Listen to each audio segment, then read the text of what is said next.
These are so yummy. Why is my heart beating like a monitor's wings? We love it. Is he Beyonce? He's the Beyonce. He's the Beyonce of Eridia. Bring the beat in. Anything for you, Beyonce? Anything for you, Kiris. How did they get you in 4K? I don't have to smile every time I see eyes. I don't have to smile every time I see eyes.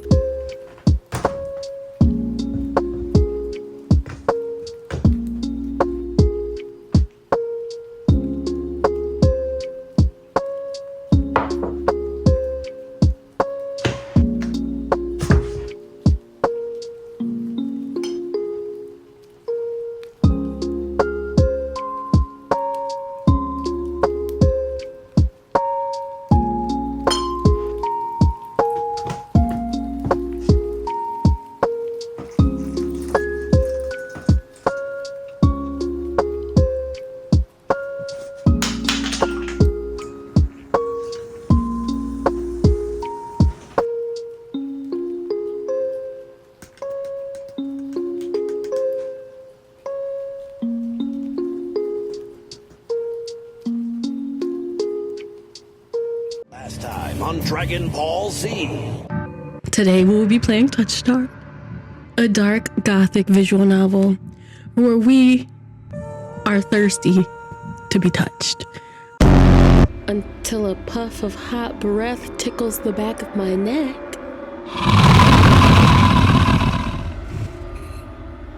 I'm sorry, I didn't mean to make that.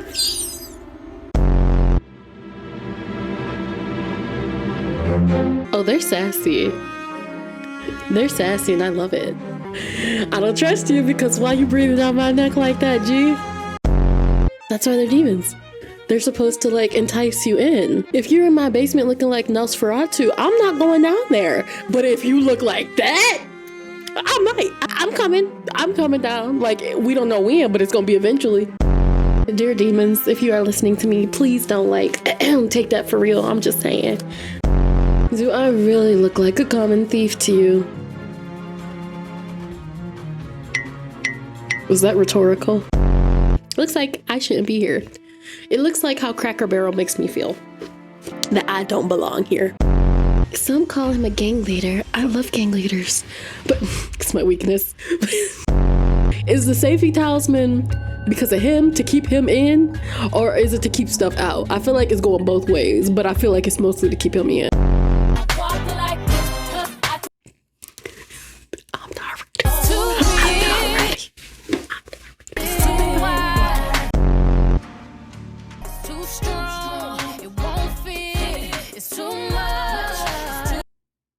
Lord have mercy, I'm about to bust. Got a big ego.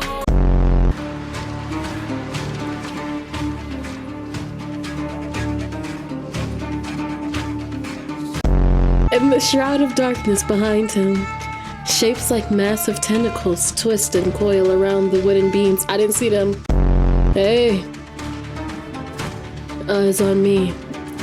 I can't stop it. The enormous tentacles are no longer in the rafters. Not him being a tentacle monster. I usually am not like a huge tentacle girl. But for him, I'll do anything. Though now... But he just flashes me an easy smile. Next time, Sparrow, I'll buy you a drink for scaring you. Outside, more crimson-eyed soulless scuttle about. It's hard to believe it's the same threatening pack from before. They chase each other in circles, roll around in the bog's mud. They pay no attention to me as the dog-like one escorts me away. It's an uneventful trip. Sometimes the soulless look over its shoulder at me to make sure I'm still following. I don't want to talk about how much I'm in love with eyes. Dusk darkens the sky by the time we reach the city. I can't sense that massive heartbeat anymore. Maybe it was all in my head. The soulless sits, canting its head at me with familiar crimson eyes. I want to pet it. As nervous as I am, I carefully glide my fingers through the soulless's tendrils and scratch beneath its chin, just like Ice did. It pushes into my palm in response, rumbling with a sound akin to a purr. The vibrations are soothing, almost therapeutic. Animal therapy. When it's satisfied, the soulless spins around and scampers back into the direction we came, vanishing into the darkness. I've just arrived in Eridia, but I've already encountered so many things I thought were impossible. Tamed soulless being one. My head spins. Maybe I should call it a day.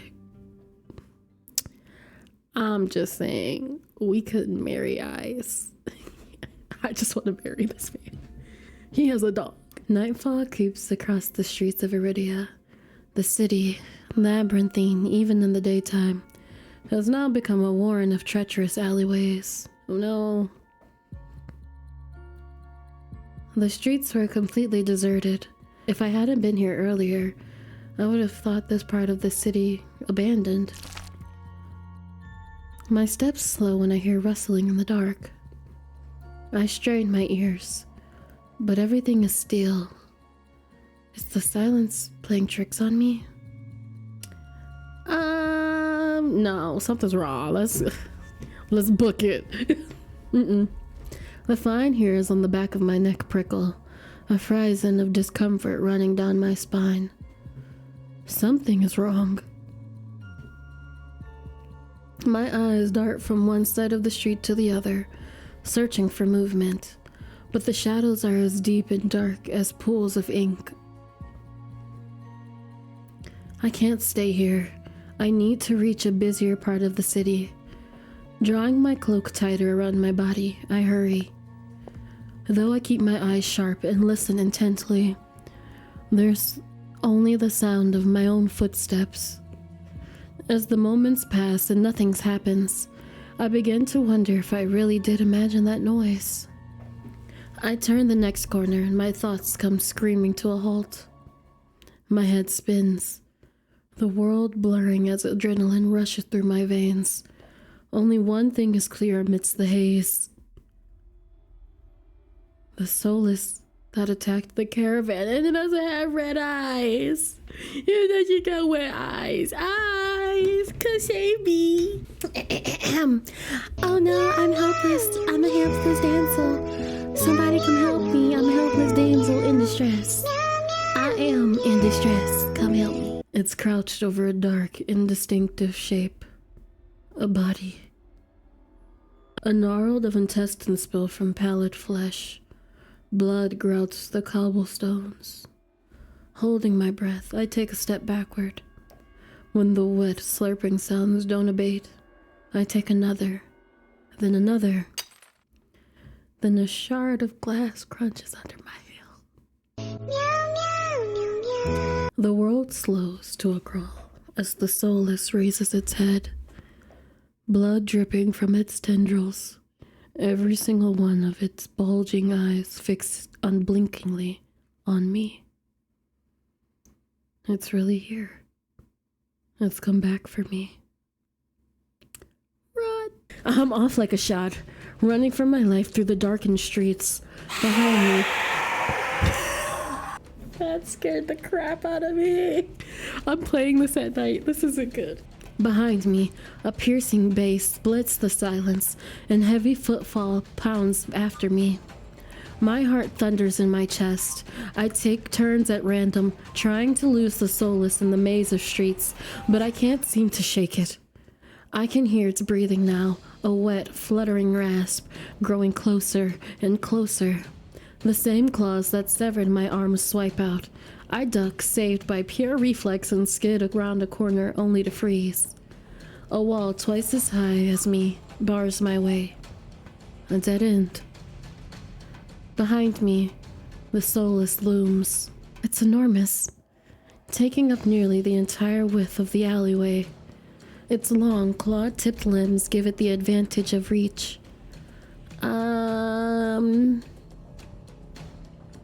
We don't have anywhere to escape. We can't climb up the wall, right? And what do I have to fight back? Ooh, does it, if it touches me, can that happen? I guess we could fight back. I may be cornered, but I'm not going to just lie down and accept my death. Despite the trembling of my fingers, I unwind my bandages. I just need to touch it. If I can touch it with my uncovered hands, I can pacify it. With an ear-splitting shriek, the soulless charges at me. I duck under its first swipe, nearly losing my footing, but its talons rake down, tearing the edge of my cloak. I see an opening and lunge. The soulless talons open my arm from shoulder to wrist. For a moment, I don't feel anything. Then pain explodes up my arm and through my body, and I reflectively flinch back. I don't get far. The soulless's tail whips out, catching me at the ankles and sending me sprawling on the ground. Desperately, I raise my good hand in an attempt to defend myself, but its foot comes down hard on my shoulder, the tendons giving way, the joint dislocating with a sickening pop. Ew. With both arms useless, I can only watch, numb as it descends on me. Was that the wrong answer? I wish I could say it was quick and painless, that someone came to help me. But in the end, my only escape is death.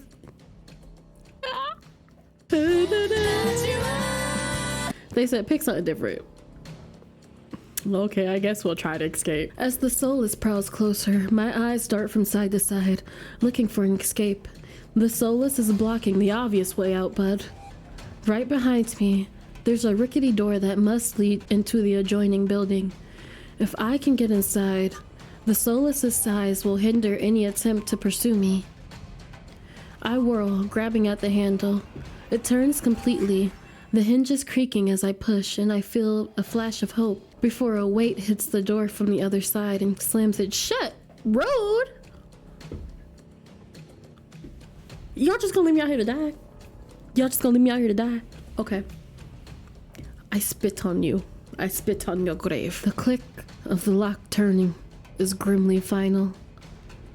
In this wretched world, few people will stick their neck out to help their own flesh and blood. Never mind a stranger. The soulless gives a rasping hiss. It's the only warning I get before it lunges for me with a flash of claws. I hurl myself to the side, but the slick cobblestone betrays me. I fall, sprawling over the rough stone. As the soulless looms over me, I scramble away from it until my back hits the wall. There's nowhere left to go.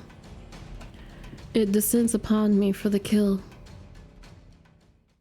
But the impact never comes.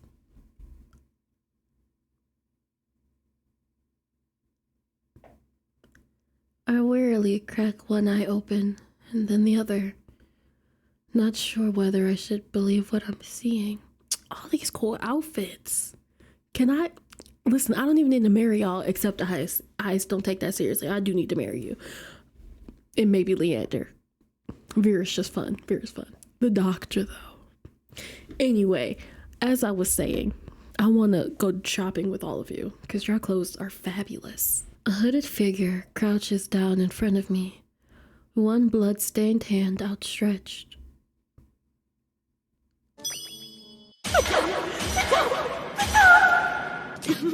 These are so yummy. Why is my heart beating like a monitor's wings? The edge of their stiletto knife.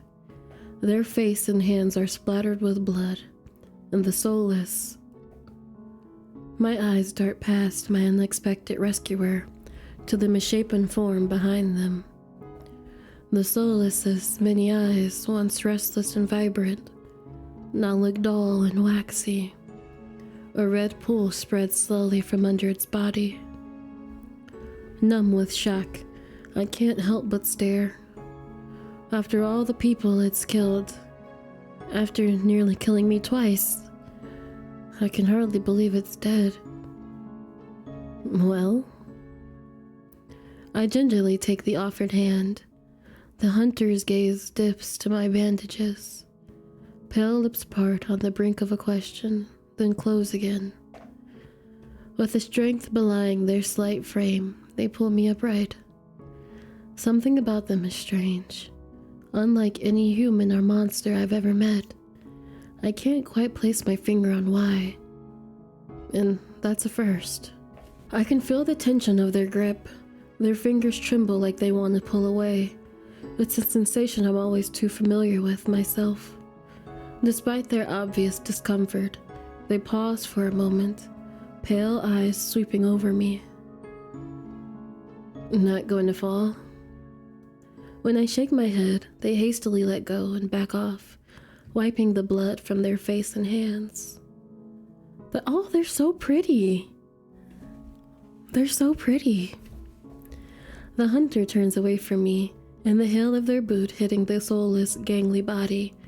They lean over it, studying it intently. With their back to me, I realize that their hooded silhouette is familiar. I saw them outside the cenobium. Vestigial or functional, I'm startled out of my thought as they speak, but they aren't looking at me. Can be processed in the brain. Its optical lobes would have to be enormous. In fact, I don't think they're talking to me at all. I mean, go off. I linger to listen, curious despite myself. They move to the soulless's other side, still engrossed by of its many eyes. Sensory wouldn't be a problem, but how does it composite all the neurological input? I wonder. Maybe they caught sight of me in their peripheral vision, or maybe they heard me shift slightly.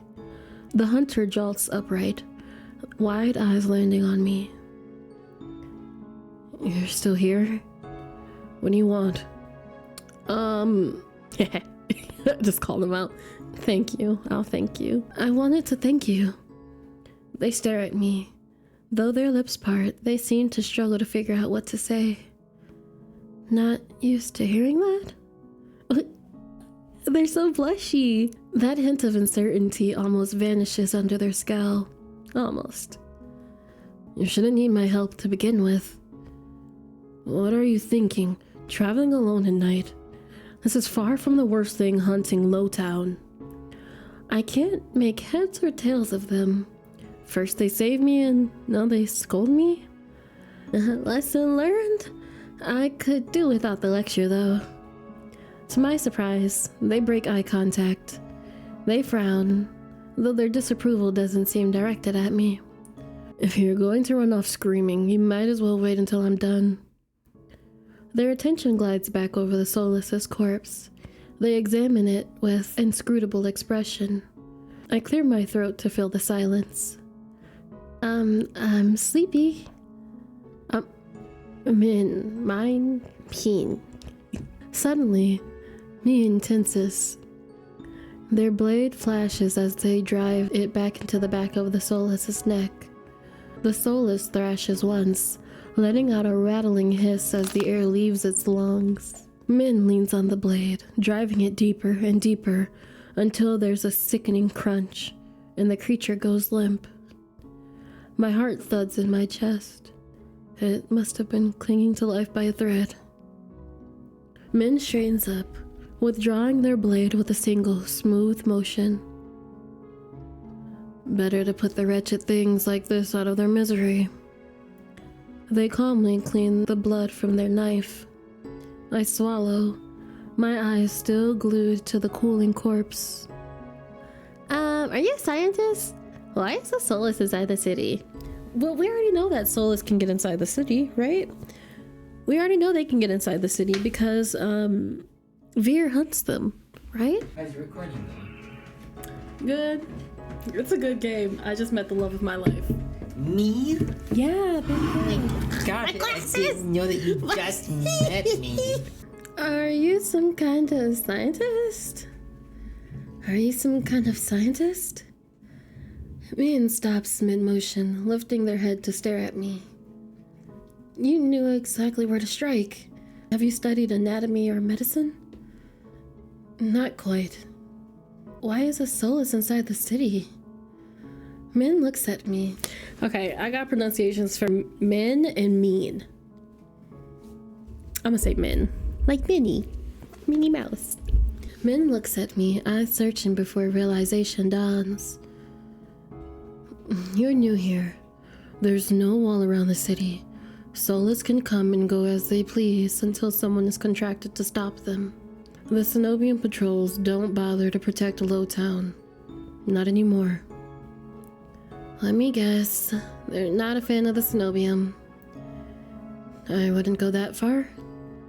Either way, it looks like I owe you. Min's brow abruptly furrows, and they sheath their sword, motioning for me to follow. It's not safe here. The vultures can smell death. I'm not quite sure what they mean. Surely they're not talking about my fine husband in his cute little shrine, but I don't want to stay lost in the city. I trail behind them as they stride down the street. If it's so dangerous, then why are you helping me? I came for the bounty on that soulless, and you were in the way. Not killing you isn't the same as helping you. Don't count on being so lucky again, or you'll be dead by sunrise.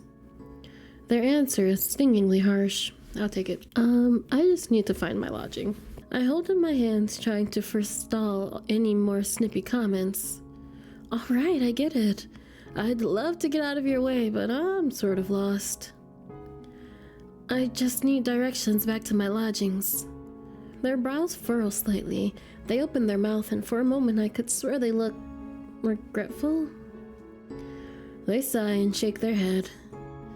It's too dangerous at this hour. I'll take you wherever you're staying. I wasn't expecting to get directions given their attitude. When they realize I'm staring, they look away with a huff. Are they just a Tsundere? Are they a Tsundere? It'll be fast, that's all. I have a room at the Wet Wick. At the name, Min's face falls. That gaudy cesspit? Not a fan? It's full of drunks and idiots. What do you think? True. It doesn't seem like their kind of place. Well, that's where I'm staying. Are you taking back your offer? Min exhales sharply and shakes their head. This way. Thanks, baby cakes. Min's route is completely different from my slow, early morning meandering. Their steps are swift and sure, even though all the streets blur together in the dark. You know this city pretty well. I grew up here. I think that's the first thing they've told me voluntarily since we met. Was it always like this? Min's gaze wanders, dragging along the dingy buildings. I struggle to decipher their expression. Regret? No, Eridia was never perfect, but it used to be a place worth living in. I can't make heads or tails of Min's expression. Eridia is the last bastion of humanity in this wasteland. Where else is worth living? The Wet Wick's not much further now. In no time at all, the shadowy alleys of Lowtown give way to bright lit avenues and crowds of lively people. Thank you, back to my pleasure district. It's as if half the city has poured into the Amaryllis district's colorful streets. Laughter, clinking glasses, and music assault their ears from every direction. Yet, most of the noise is from the Wet Wick. Its doors hang wide open. Bright lanterns frame a tall, familiar figure. It's the doctor! Sleepy. And Min, I see. It's hard to say which of us is more surprised. You know each other? Min is a freelancer who does a few errands for me. They are quite reliable. Though I can't say I remember you ever escorting travelers. Sleepy nearly walked into the jaws of a soulless. I thought bringing her here would be the less trouble. Ah, if you're staying here, I take it Leander was able to help you. He's such a hot girl. I love it. He's a hot girl. He do hot shit. As it happens, I was also headed in the direction. Shall we? Fine. He still owes me for yesterday's work. Min drags their feet, reluctantly trailing me into the tavern. I'm a hot girl. I do hot shit. As soon as the door opens, a wave of sticky heat rolls over me. Ew. In the hour since I've left, the wet wick has grown suffocatingly crowded. Karis stands a head taller than most. Even so, I nearly lose sight of him amid the sea of swarming bodies. Pardon me? As if on cue, the crowd parts. We love it! Is he Beyonce? He's the He's the Beyonce of Eridia. Bring the beat in! Anything for you, Beyonce? Anything for you, Karis! I'm funnier than I think I am. As if on cue, the crowd parts. Karis glances over his shoulder at Min and me before gliding through. How can anyone breathe in here? Min followed with a clipped pace. It's our king! I shouldn't have smiled so hard when I saw him. Him and Eyes are gonna give me a run for my money. I just know it. Behind the bar, Leander holds a pair of shot glasses brimming with luminous green liquid. And now for the finishing touch. A flash of magic paints the glass white with frost. You'll never guess what's in these. He slides the glasses across the counter, and I get my third and fourth shock of the evening in rapid succession. Is it? Hey, Daddy, how you doing? Like, I know we got off to a rough start earlier, but like, can we talk? You look like you like R&B. You look like you like R&B, bossa nova. You look like you like early mornings with the sun, some coffee, linen clothes. Can we talk for a minute? Ice leans against the bar, an elbow props up on the counter. He catches the glass and lifts one to the light before turning it upside down. The contents, magically congealed, stay firmly in place. Ew! You're supposed to make drinks, pretty boy. Don't tell me you wasted already. Veer, perched on the counter beside Ice, looks at the shot glass and shakes his head. What have we here? A bucket full of bookers. Leander's nose treasure. You've eaten worse. He's so sassy.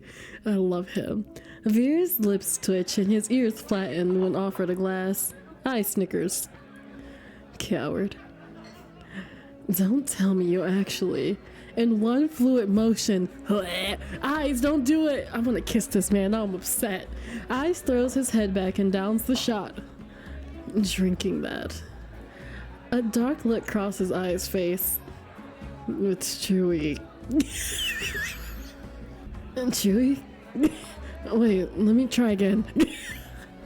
They're chaotic. They're all chaotic and I love it. Behind me, Min grumbles.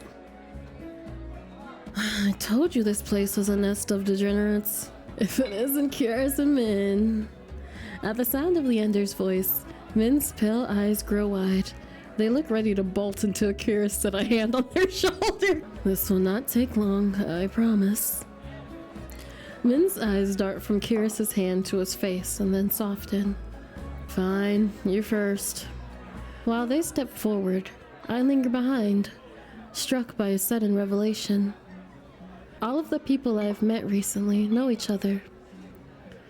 Good evening, Leander. Eyes. Another drinking competition, I presume? How did they get you in 4K? I don't have to smile every time I see Eyes. I don't have to smile every time I see Eyes. Him and Leander next to each other, they look like brothers and they look equally dangerous, and I don't like that. I don't like that for me. Is it evening already? Just some friendly rivalry, Doctor. No need to be alarmed. Karis acknowledges Leander and Ice with a slight nod, ignoring Veer entirely. Not that Veer seems to mind. He tilts his head, lips curving into an impish smile when he spots Min brooding behind Karis. I almost didn't see you there, Min. Looking for your booster seat. Min pushes their hood back and levels Veer with a cool look. I thought pets weren't allowed in here. Ooh! Ooh! Stop it! Veer's eyes narrow. At the first sign of an impending fight, Leander vaults over the counter. Let's try and keep the peace. It's not every day the esteemed doctor takes up us on the let's try and keep the peace. It's not every day the esteemed doctor takes us up on a drink. His arm snakes around Kyrus's shoulders. You are finally taking me up on that drink, right, Kyrus? Not if it's like boogers. I'm afraid not. We were merely escorting Sleepy back to her lodgings. Kyrus gestures in my direction and my stomach sinks. I reluctantly step into the light. Hey. Hey. Hey, y'all. Hey.